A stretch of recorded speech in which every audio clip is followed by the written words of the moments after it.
Perkenalkan, nama saya Diben Krikswadana dengan NPM 210672839. Di sini saya akan mempresentasikan kerja praktik di PRTRN BRIN dengan judul Analisis Prototipe Sistem Proteksi Reaktor Nuklir di PRTRN. Baik, ini untuk daftar isinya. Pendahuluan. Oke, untuk latar belakangnya di sini, observasi serta memahami sistem proteksi reaktor nuklir, implementasi skema 2 out of 3, lalu penggunaan tiap portal Siemens untuk pemrograman dan simulasi, memahami panel prototipe. Oke, tujuannya juga sama, memahami panel, menggunakan tiap portal Siemens, memahami 2 out of 3. Ini untuk waktu dan tempat pelaksanaannya. Ini untuk profil perusahaan, jadi PRTRN itu berfokus di pengembangan sistem proteksi reaktor, pengembangan simulator reaktor, dan riset human machine interface. Dan di sini. Nah, divisi HM ini dia mengembangkan simulator operator PLTN dan mengembangkan prototipe ini sistem proteksi reaktor nuklir. Dan ini untuk RPS-nya, jadi dia sistem otomatis yang mendeteksi kondisi abnormal dalam reaktor nuklir untuk melindungi reaktor nuklir. Sistem ini biasanya dapat memonitor beberapa parameter lalu akan memproses apakah dia perlu shutdown atau tidak.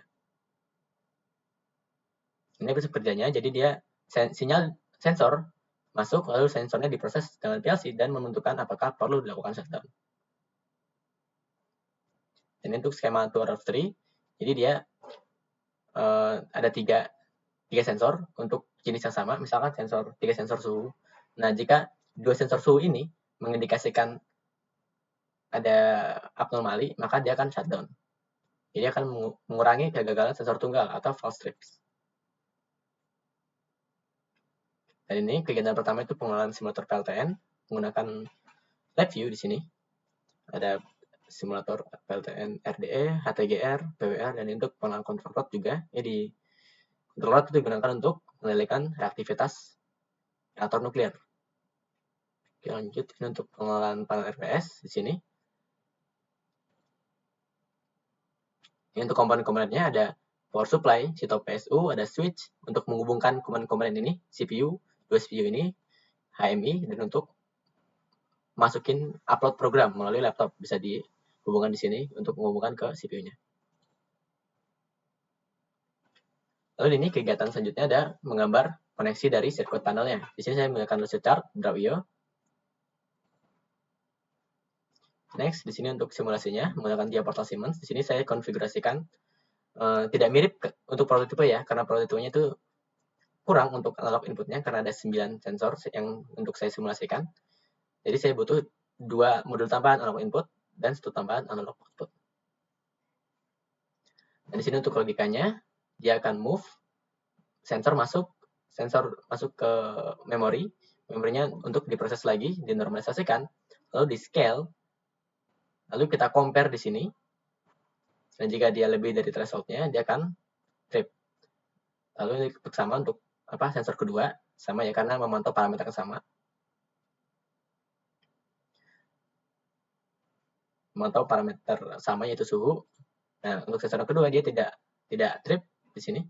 Lalu sensor ketiga juga sama. Untuk logikal. Nah, nanti kita masuk ke 2 out of 3-nya. Di sini T1 karena T1 trip dan T3 trip, maka dia reaktornya akan nge-trip. Gitu ya. Jadi ini di N lalu di OR. Lanjut. Dan ini didapat kesimpulannya, logika 2 out of 3 itu efektif untuk mengurangi potensi fase tadi karena alasan tadi. Mengurangi sensor kegagalan, satu sensor gagal. Dan untuk skalabilitas, dia bisa ditambahkan untuk sensornya karena tidak perlu pengubahan untuk logikanya karena sama.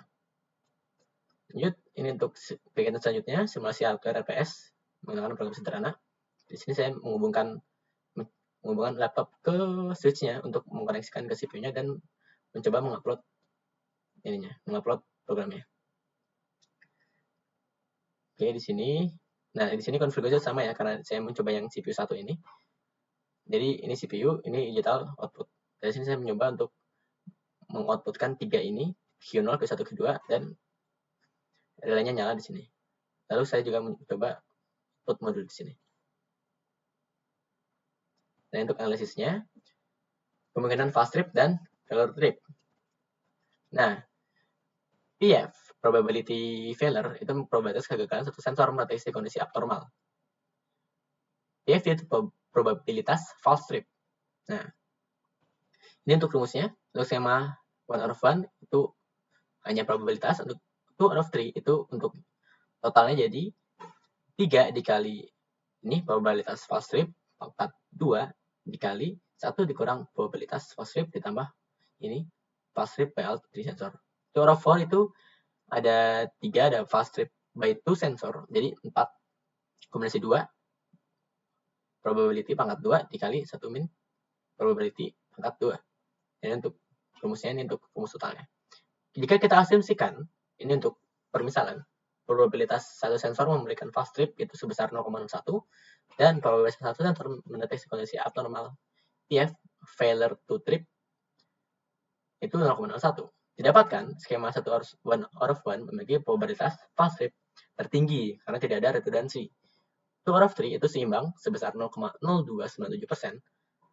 Untuk yang 2/4 itu lebih kecil lagi, 0,05. Meningkatkan probabilitas false trip dan failure to trip sedikit, 0,0592, tapi memberikan redundansi tambahan dengan 4 sensor. Nah, untuk 2/4 itu karena sensornya banyak juga meningkatkan biaya.